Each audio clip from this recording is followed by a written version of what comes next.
Final days of back-to-school shopping in Winnipeg's Polo Park Mall. Crowds trickle by, socially distanced, mostly masked. There are even some temperature checks. Not exactly comfortable, but for Kaylin Lazaro and Marilyn Tark, tolerable. I feel pretty safe. I'm not wearing mine right now, but I normally do wear a mask, and I also do try and social distance from others.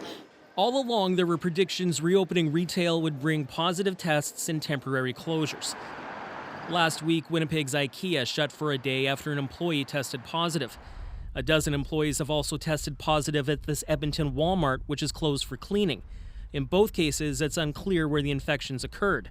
And in the GTA, 3 restaurants and 1 store in 2 separate malls have just reopened after being linked to positive tests.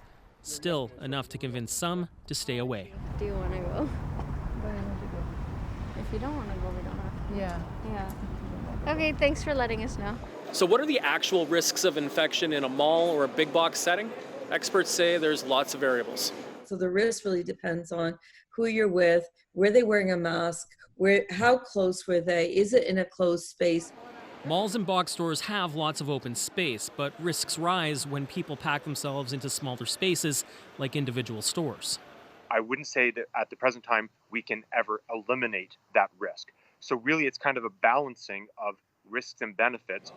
In those Toronto cases, there are similarities. Some of the cases that we know of that have occurred in the last few weeks and in the last few days in particular have been associated with some degree of socializing in closed spaces, in indoor spaces, and with close contact without masks. Practice the golden rules. Wear a face mask, wash your hands, and social distance. And that's what we have to do. Tark and Lazaro don't see it ending. It's kind of what we're going to have to get used to. Finding that balance between staying open and staying safe. Cameron McIntosh, CBC News, Winnipeg.